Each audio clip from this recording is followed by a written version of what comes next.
Hi everyone, this is admin George from Pageant Empress, and in today's interview, I have a special guest with me. I had Filipina 2021 contestant, Miss Justine Felizarta. Hi Justine, how are you? Hi, George. I'm good. Thank you so much for having me today. It's my pleasure. So, how is everything? You're in Manila, right? In the Philippines, Manila? Yes, Manila right now. Yeah. So I am, as you know, am representing Davao del Sur, but I couldn't go back home just in time just because Right. I needed to make a really quick decision. So I'm here in Manila and I'm staying with a couple of friends, which is nice because it's keeping me sane for the meanwhile. Before we start, I want to start this interview in a very fun way. I always make all the contestants or all the beauty queens who I interview do an introduction. So since you are targeting Miss Grand International, can we have an introduction in a very grand manner of Miss International? So your full name, age, and let's say Philippines. Imagine you're already at the Miss Grand stage. Justine Beatriz Delio Felizarta, 27, Philippines. Round of applause. That was brilliant. Oh my God, I'm so excited. Hopefully, fingers crossed, that is the one that I get. Has people told you that you kind of, for me at least, you remind me so much of Samantha, Miss Grand Philippines, Really? first runner-up of Miss Grand. Yes, yes. That's a really big compliment to resemble Samantha because she's beautiful. And she almost won the crown for the Philippines. She was first runner-up. So that's a Yes. Oh my gosh. We were all rooting for her, especially, with the pandemic going on. And it was a little bit tricky with the Binibini situation because she was a candidate as well. But because Miss Grant didn't really cancel the 2020 pageant, we really need to send one.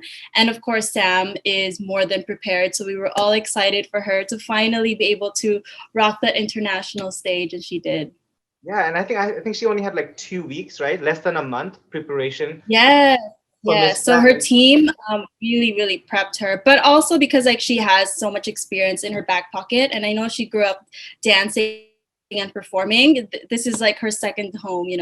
It's very natural to her. To take you back in your childhood. So where did you grow up? So I was born here in the Philippines. Both my parents are Filipino. My mom was born in Parada, Davao del Sur, which is a province that I'm proudly representing. And my dad is born in Quezon City, which is also here in the Philippines. But when I was about 6 years old, my parents decided to move to Vancouver, Canada, with two of my other siblings, and then we had another baby brother while we were in Canada. So growing up, it was a bit of best of both worlds because I got to really experience life abroad, facing different adversities, cultures, and also be able to study there. So that's why when I did go back to the Philippines, I had to also try to rediscover my roots, try to spend time with family because it's very seldom that we do fly back home at that time. When we would visit, it would be every like 1 or 2 years, and then it would be for only 2 weeks. So there's only so much you can do in 2 weeks when you have so much family as well. But as much as possible, we do try to visit my mom and dad's place and enjoy the Philippines as much as possible. But I did grow up in Vancouver, Canada, went to school there up until college, and then visited the Philippines every now and then. You were raised most of your life in Vancouver, in Canada, right? Most of your life. Yes, Half yes, of your life. yes. But my parents never forgot to always instill the Filipino values. Every time at home we speak Tagalog, cook Filipino food, and all my friends just love knowing about the Philippines. And as much as possible, I always try to tell them to visit and come with me when I do. So hopefully when everything reopens up again, that will be the case. Grew up in Canada. So how is the life in Canada different to, let's say, now you're in Manila, Philippines? So how is the Mhm. lifestyle different in Canada as well and in the Philippines? For me, I think Canada is a little bit more liberated in terms of people and the culture. Mhm. And, Philippines, it's a religious country as well. So growing up, there's certain guidelines that we had to go through, of course. And we're very traditional here in the Philippines as well. So the difference is, when I moved to Canada, that family orientation that we love is not really as big because like let's say for Christmas in the Philippines we started in September all the way up to the holidays, and there's different big family gatherings, lots of food, karaoke. So that's what I was used to growing up. up until we moved. And then when I moved to Canada, it was different because during the big holidays, it would just be us six celebrating, and we didn't really go to, other families' houses because at that time we didn't really have family there. We did have family friends that we were accustomed to and that we enjoyed spending time with, but it was very different. And of course, you're surrounded by other cultures. So it feels like you're always traveling because in one place there'd be a Filipino community, and then there's another place where it'd be an Indian community or a Thai community, or the Western culture, So it really just kind of comes together as a melting pot, which is amazing because I think going into it, I have such a wide perspective of cultures and learning about it and telling them more about my culture of the Philippines as well. So it's always a learning experience. And I think growing up, I just learned to assimilate as well. Correct me if I'm wrong, but I heard Filipinos have the longest Christmas celebration. Is that correct? Well, I think it's suffice to say that we do because we started during the bear month. So that's starting September, all the way up to New Year's, I guess. Even after New Year's, we leave it a little bit longer until the decorations go down. But it's definitely one big celebration, which we all look forward to. It gets colder. The decorations are up in the mall, so things seem a little bit lighter and jollier.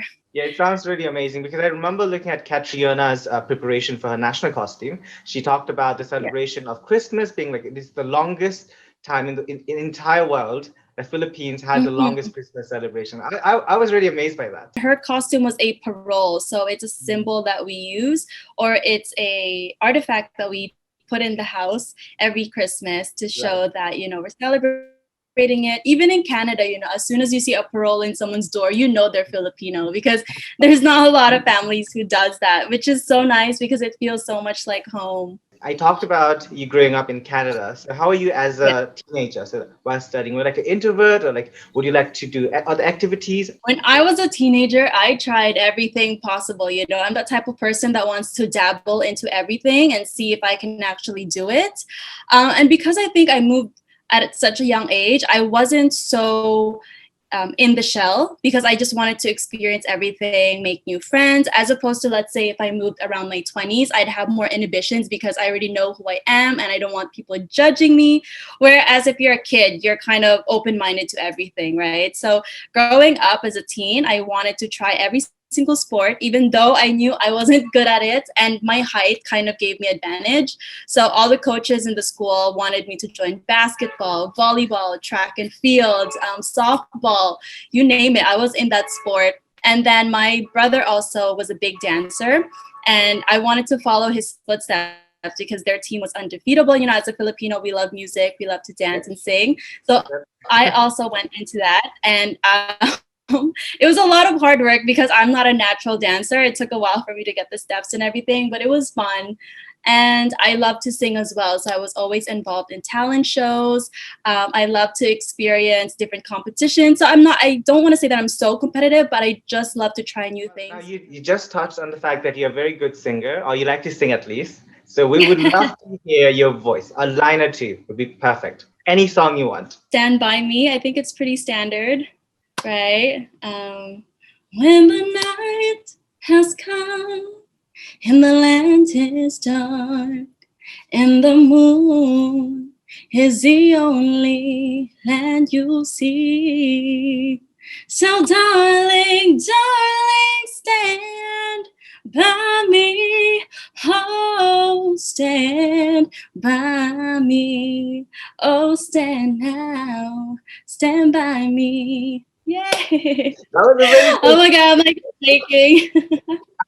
You did great. Do they have talent round in the national pageant you're competing? Do they have talent? We did have a talent show last year. So what I did for that was I danced and sang to Dua Lipa, Don't Start Now. I had 2 weeks to prepare, but I've never done anything like that ever in my life. In my competitions that I did, I just sang and focused on that. But I really wanted to perform because this is my, I've always dreamt of doing this on a stage. So my dance coach really helped me to dance and sing at the same time. So applaud to all of the artists out there who does it because it's definitely not easy. Yes, I can imagine just dancing on its own. You need a lot of energy, a lot of enthusiasm and a lot of just Yes, a lot of shades exactly. And around. then having to sing and put the On mic in top your of that, mouth. yeah, Oh I my don't know how to do gosh. it.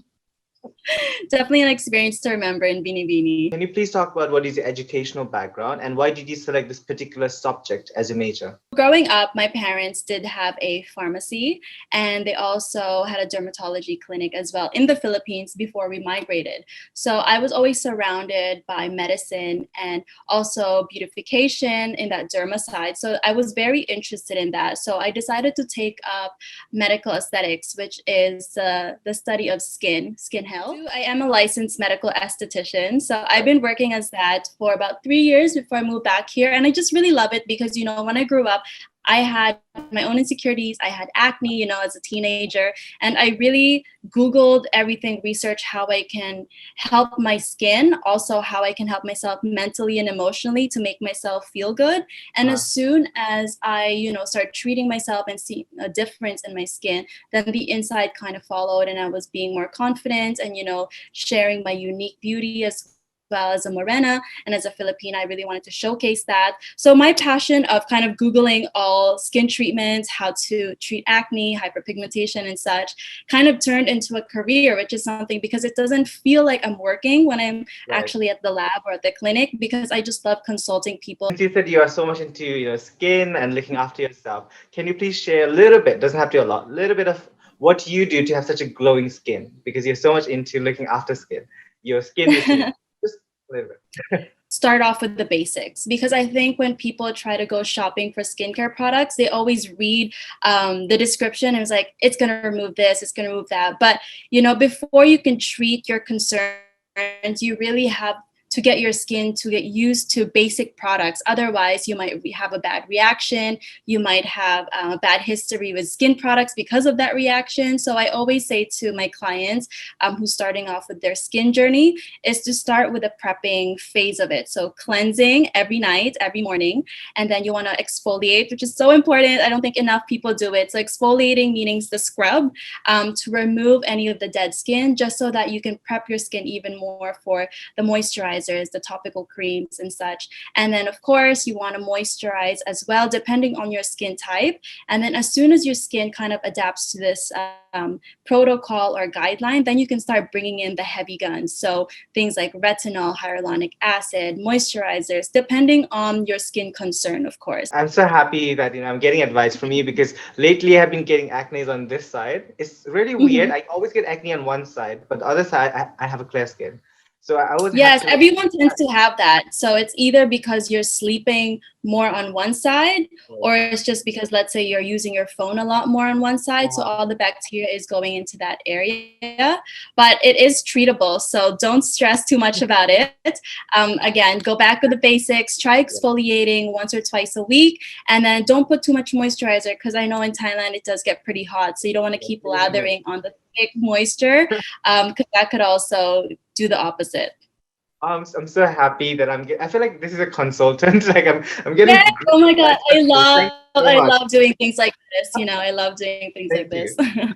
So I want to talk about beauty pageants because that is the reason why we are here. So have you competed in any beauty pageants prior joining the Bilibini Filipino? My first go at beauty pageants was Binibining Pilipinas 2015, and that was my first national pageant ever. So I did join 6 years ago, and I was very young. I started training at 18, hoping to actually join at that year, but my mentors thought that I wasn't ready yet and I needed to train more. So they had me wait for a year to train to model. And then when I got the experience, they would have me join the national pageant. So I joined when I was turning 21. And I could say that it was one of the most exhilarating experience of my life because pageants here in the Philippines are something not to joke about. We take it seriously, like it's an Olympic sport. And what what drew me into joining pageants is just how confident these girls become and what they do with their platforms, even at such a young age of 20 or 25. They have so much hope in what they can do and how they can advocate and empower other women or the youth or men. And it has such a big influence here in the Philippines. So which is why I wanted to give it a try.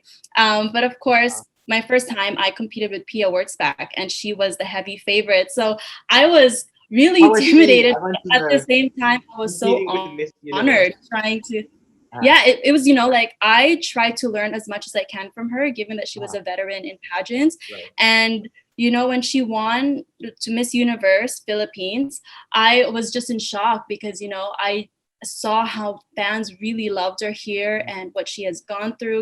She has her own, a series came out of what journey she went through just to become Right. Miss Universe Philippines. So it was very inspiring, and it made me want to try again and give it a journey like hers, of course. So she's so nice, she's so down to earth. What you see on cam is what she is off cam, if not even more, like an ate. So an ate is like a big sister. So Oh, that's yeah, nice. and it's really nice to see even up until now what she's doing and what she's Mhm. creating with her platform and title. Yeah, I think she's doing an amazing job. And the reason I asked the question is because Pia is actually my favorite Miss Universe winner. So I Oh, wanted to know really? like a little bit So behind the amazing to scene, see. yeah, how she was, because you competed Yeah, with her. and she won in the most controversial way. So, Yes, not only bringing back the country's pride and the crown home, but you won when everybody remembered, not even everyone. pageant fans. First ever pageant was the national pageant for you. Is it correct? The Yes, Filipino. the 2015. Yes. And then when I decided to go back to Canada, because I Uh, promised my parents that I'd finish college, right. I took a year gap.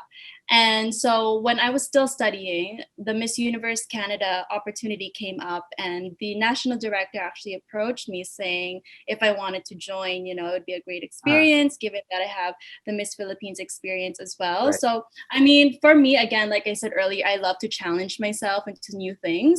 And I thought, why not? Like, what if this could bring me more opportunities or end up winning the title? Then, of course, like things will change, Uh, but I wouldn't know unless I tried. So I gave it a shot. And from the experience that I had with Miss Philippines or Binibining Pilipinas, I felt very prepared because, of course, they prepare you like you're going to an Olympic sport, like I told you.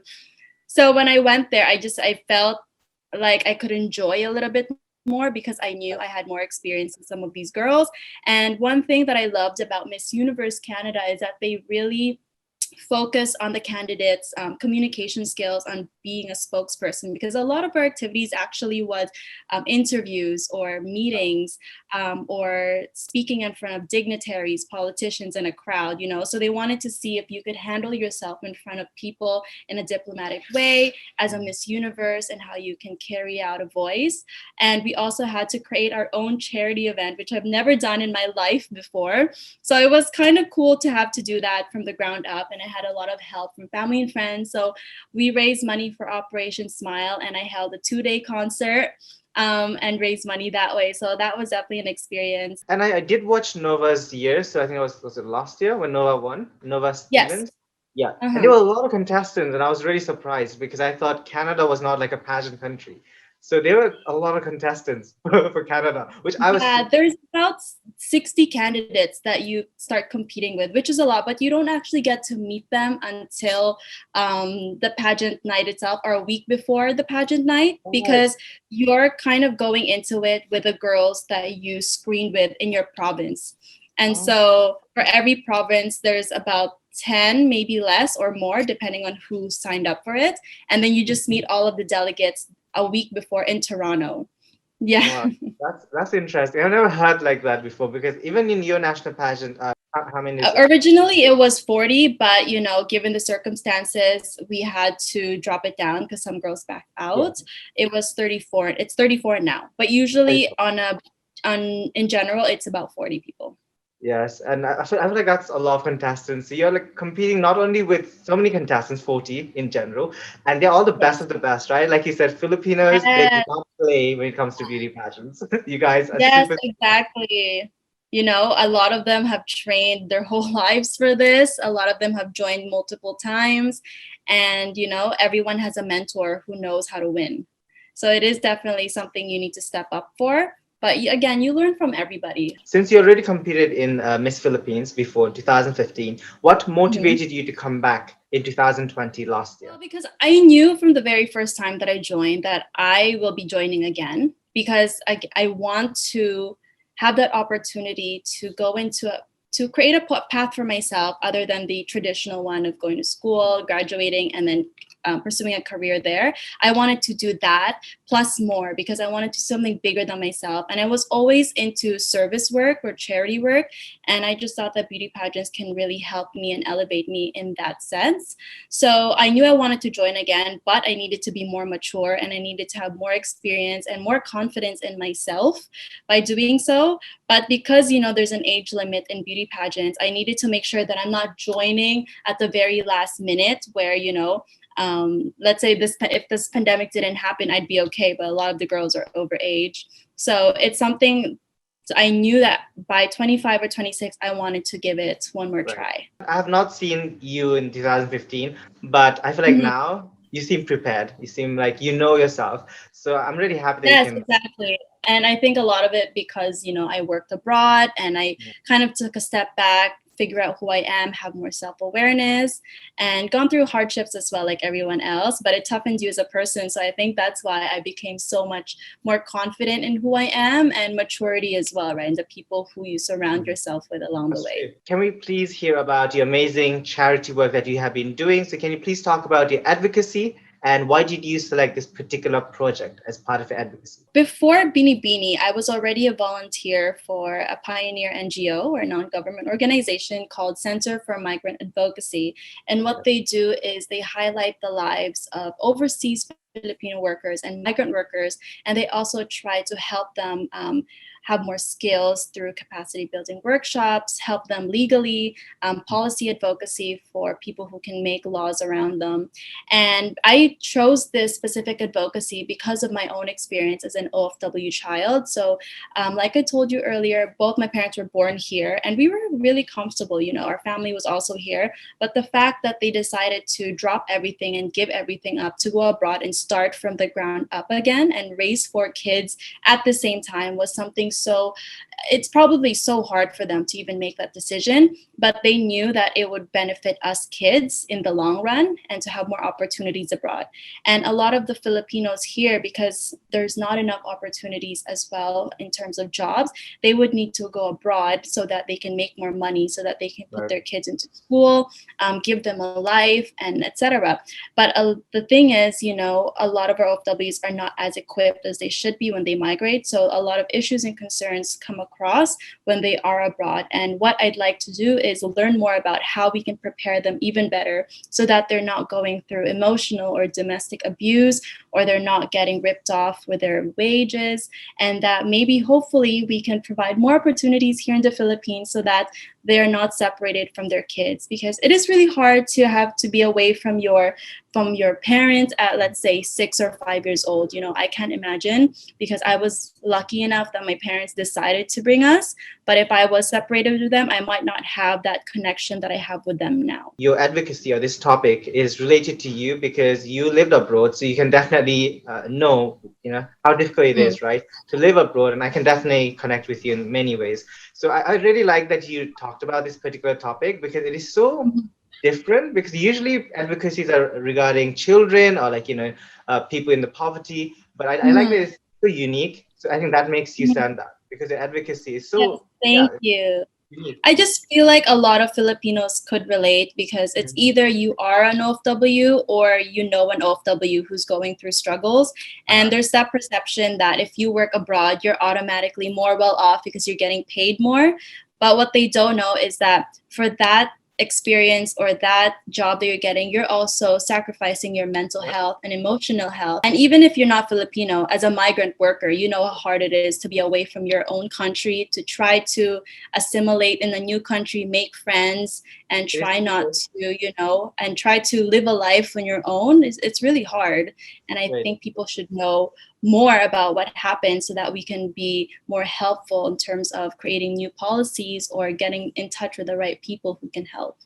I agree with you. And like I said, thank you so much for raising about this particular topic. I've met a lot of Filipino nurses in the UK when I was living there, and you guys are doing an amazing job contributing to the health of the people abroad by your skills and all the contribution you're doing. So thank you for raising awareness about this particular topic.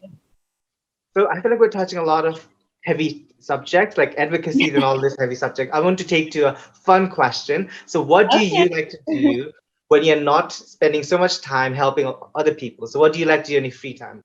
Hobbies. I really value my time on my own, just because like right now, especially preparing for Binibini, I'm always surrounded by my team, or I'm always in my head, I'm always worrying about how can I do this better. And when I'm not doing that, I'm trying to make sure I'm going to the gym or eating right. So on my spare time, I really do love connecting with my family and friends, because there's certain people that just brings out the best in you, and you can just be yourself. So that's so relieving on its own. But I love to listen to music whenever I can. As soon as I wake up in the morning, I'll listen to music right away, have my coffee, do my thing. And then recently I've learned how to do meditation and yoga, just to start off my day right. Because in this pandemic, you're in your head about a lot of things, especially if you're enclosed in all four walls. When you start to write things out, your thoughts flow and you feel a lot lighter after. It's kind of like a silent therapy.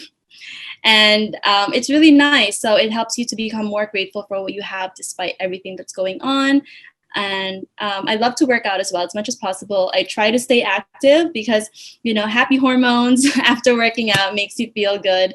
And I want to make it that it's my lifestyle as opposed to just doing it because it's a pageant. Yes, I can see that you have been, being very productive with your time, especially during the lockdown and during the pandemic, and you're glowing. Your skin is definitely glowing, so it's reflecting just by your face. Have you traveled a lot? Like, do you like to travel on your free time? Like go on holidays Oh, or yeah. Yes, I love to travel just because it gives you a sense of freedom. When you're in a different country, nobody knows you, and you can really explore different types of food, different types of culture, and their sites that are worldwide, known worldwide. And what my family does is every year we always have a big family trip to places we've never been before. So it's really nice because it gives my family a chance to really get closer. So we would always go to, aside from like obviously going to the States because it's closer to Canada, LA, California, San Francisco, we would go to Mexico to travel. So that was one of our bigger trips in the previous years. And of course, Asia. We love going to the Philippines, Singapore, but there's still so many places that I want to go to, like Europe, because I've never been. Some of my family members have, but I've never been because I just never had the time to. So hopefully I'd be able to experience that when things are okay again with traveling. one country that you really would love to visit after pandemic ends? One country you have never visited that you would love to travel? Oh, that's so hard because I really want to go to a lot of places. But Greece has always been in my list. Just because, as soon as you're there, I just feel like you're going to be surrounded by just a lighter aura or a lighter energy. The food seems like it's amazing. It's fresh. And the people, the different culture. I actually don't know much about the Greek culture, but I read it growing up in history books. So that's something I want to see, the history sites. And I think it would be very cool to see it in my own perspective, in my own eyes. You're from Davao? Am I saying correctly? Davao? Yes, Davao del Sur, which is also in Davao City. Yeah, Davao City. So how will you promote your hometown to our international viewers who have never visited the Philippines? So simple. It's really a province, you're surrounded by nature. But one of the fun facts about my province is that it is the home of the highest peak or the highest mountain here in the whole Philippines. So it's called Mount Apo, which is really nice when I discovered that too. And you can actually hike near that area. So there's a hiking trail, so you'd be able to see it, and it's like a painting.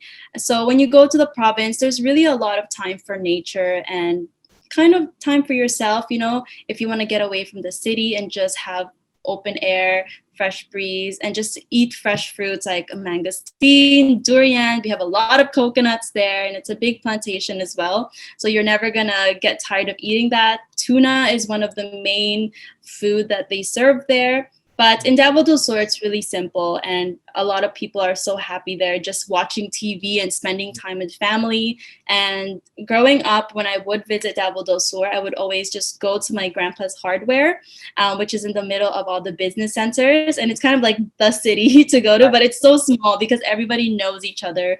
And I would just help my grandpa there, and we would order food, fruits, and just get to know everyone in the community. But when there's a party, everyone is invited and everybody knows who you are. If you're traveling, people already know. So it's nice because it seems like a really tight-knit community, and it's just very simple, and it's a good place to get away from the city. I did not know Filipino people also eat durian. That was interesting because durian is Yeah. huge here.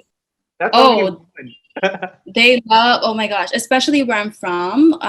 Visayas is what we call one of the people there as well, right? So Right. in Mindanao, it's very known, and people really love to eat durian as well. It's not for everybody because as soon as Right. they smell it, they kind of, they You like it automatically have rather their than they thoughts on hate it. it. Yes. But as soon as you start eating it, it's yummy. Especially like my brothers, they're from Canada, and as soon as they Right. start eating it, they loved it. So it's an acquired taste, but Yeah, definitely. in Davao, it's definitely something that you would see on everyone's table. Well, that's interesting. Like I did not know that. Like the Philippine people also eat durian. So for me, that's a new information I just Yeah. learned. So it's also like that in Thailand. Yeah, it's very common. Really? A Oh, lot. They that's have like awesome. So ice when I go cream. there, They we'll have have something to everything. share. Like it's in everything. They put in Yeah. everything. So yeah, you like it if you Awesome. come to Bangkok for sure. Mhm. I heard that you are targeting Miss Grand International title. Is that correct? Yes. Why is Yes. that? Why do you like Miss Grand International? From the very start of Binibini, of course, there was 4 crowns now, and I wanted to be strategic with how I package myself because one crown is different from another and how you would present yourself. Mhm. And Miss Grand for me just really stood out because it's a pageant that I saw myself in, knowing that I'm a little bit more on the sexy vixen side, the way I package myself. And I love runways, and Miss Grand International is all about entertainment, all about performance. So I love a good runway show growing up as a model, and that Victoria's Secret vibe and Miss Universe Yeah. vibe as well. They really make that happen. And of course, the campaign of Stop the War and Violence is something that I feel like I could really, really work on with my own advocacy with immigrants and migrant workers and OFWs as well. So it's something that I could hopefully tap into and work with the organization and hopefully bring a bigger message to that.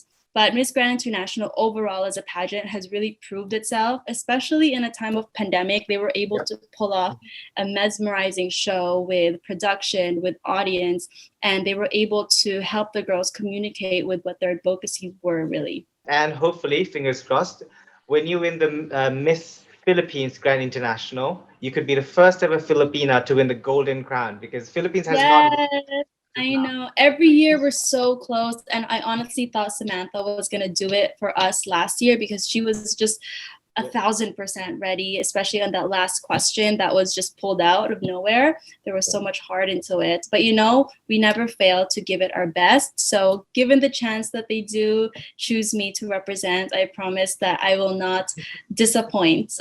You will not. I can tell just by talking to you.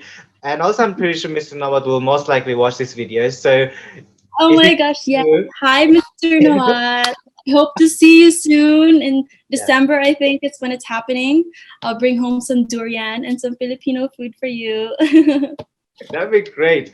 So I'm sure he would like it too because the moment he says durian, Thai people love their durian. So like the moment he said that, you will definitely be That's Mr. really good to Choice. hear. I will, in one of my luggages is just all durian. We're gonna have a huge smell of durian throughout the plane. Yes, exactly. So you talked about Miss Grand and the importance and how much you love Miss Grand. So who is your favorite Miss Grand International winner and why? I think out of everyone, I just really like Valentina's personality.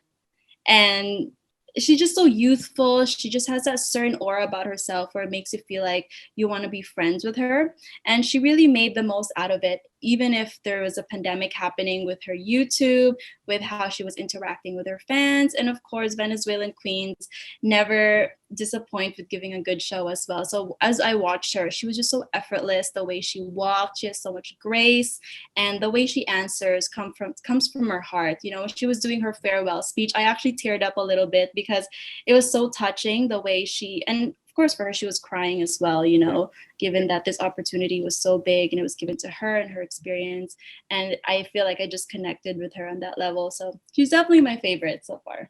Yeah, I think a lot of people also love Valentina. She had the longest reign of 2 years. Yeah. So she made an impact during her stay in Thailand. So yeah, I definitely Exactly. agree with you. She was really young Mm. as well. She was the youngest winner of Miss Grand International. I think she was Really? 18. Yeah, I think I she knew just she turned was 18. young. I just didn't know she was that young. Yeah, Wow. she's really, really young. And I think she was 20 when she Oh my left gosh. there Yeah. last No, she's month. so graceful, even though she's Yeah, 18. very I young. don't know the experiences she's gone through, but she carries herself really well. How is your preparations going on with Bilibini Filipina? So please talk about who's training you and the preparations. Preparation has been good. It's very progressive. The very beginning of the pandemic, which is last year, I really didn't know how to go about it because I just kind of wanted to see how long this would go. And then by the 6 month mark, I figured that, this is going to be a bit longer. So it's very uncertain. And Binibini posted that it would be indefinite. So I kind of took a step back a little bit for myself. And it wasn't so hardcore in my training. So diet, I took a little bit of a break of and started enjoying my food because, for lockdown, I might as well start enjoying myself in some way. And with pastorela training, it was a little bit more difficult because most of the time we're in the studio or we're in that place where we can physically train. And when the lockdown happened, I had to do everything at home, send videos, and then get the comments from my mentors. So it was a little bit more work, but you have to be more accountable of what you do, I guess, with the training now. With Q&A and public speaking, I'm very comfortable talking in front of people, and I love interviews, so that's why I love entertaining interviews well, because it's practice for me in terms of what people want to know and how I would carry myself. Because there's some things that I don't think I would say until the interview comes. So it's definitely good practice. With styling, my hair and makeup team, they're very adamant on getting that finals look. And we practice a lot, actually. If anything, that is the most practiced aspect of my training, my hair and makeup, because we're doing shoots and we're doing training. We can train over Zoom. So I'm very confident in doing my own hair and makeup as opposed to before I was not. And styling, I guess, wardrobe and all of that, trying to package yourself is something that you can still keep tweaking along the way. But as for my team, I did start off independent because, of course, I wanted to kind of venture out on my own and create my own team the way Catriona did. And right now, I do have the help of Tito Rogel of KF. I'm not sure if you're familiar, but he I've trains heard of, Samantha. yeah, I've heard of Yes. KF and Aces and Queens. I've two of them. Yes, those are the two biggest camps here. And right now I am training with Tito Raj from KF with my passerella because the way they teach the girls on how to perform is just different. And it's something that I want to keep learning and bringing my confidence in, especially if I'm trying to target Miss Grand. They know the best. Samantha also trained by the same camp, or Yes, was so she was KF all throughout. So that's why her performance is like that. Aside from being a dancer, they really know how to work with your body, how to improve without really changing everything about you. Oh, that's amazing. So you're getting trained by the best in the Philippines. Yes. So I'm very happy about that. We have come to the end of our Zoom. So do you have any last minute message that you would like to give to your lovely supporters or fans? Please do now. Any message you'd like to give? Yes. First of all, thank you so much, George and Pageant Empress, for gracing me with this interview and allowing me to talk more about myself and what I'm aiming for. Big thank you to that. Thank you to all my supporters who have started ever since 2015. We're still following me now, to Justine Mermaids is what they call them. Pageant Styling for supporting me all throughout. For Padada Davao del Sur, I hope you guys are all okay. And I promise to do my very best to bring home the crown. But please continue to support me on my social media pages, Justine Felizarta on both Facebook and Instagram. And I will try to update it as much as possible. But again, I hope everyone is staying safe. And don't forget to reach out to your family, friends, and know that you're not alone in this. Yeah, you said it really well. Usually I tell the beauty queens or the person I'm interviewing, say their social media handles. You already did that for me. You made it even easier for me. I was about to say, where can the people watching this interview can find you on social media? So I'll just put it as well as in the description of this video. Yes, thank you so much. Yes, Thank I you for had making so much the job fun. easier. The time went by so quickly. I hope you had a good time. I had such a brilliant time talking to you, and you have to promise me once you win the Miss Grand International Philippines title, we have to do a second interview. Yes, I promise, and I will try to get the crown appeared in the interview as well. Yes, and I hope to see you in Thailand if you're Yeah. there when I compete. Yes. Hope to see you hopefully for, I think it's happening in December, right? The next Miss Yes, Grand. If I'm not wrong. from the recent news that I've heard, it was in December. So So I hopefully, will make sure to bring my durian and yeah. Filipino food there. I'm so excited for the second interview with you. I hope you stay safe, especially during the Mhm. COVID-19 pandemic. I had a great time talking to you. And guys, Yes, make you as sure to follow her on her social media platform and support her on her journey towards Bilibini Filipinas 2021. Anyway, Justine, I'm well. going to say goodbye. Thank you so much once again. I hope you have a great day Thank ahead. you so much. You too. Bye, Bye. Take everyone. care.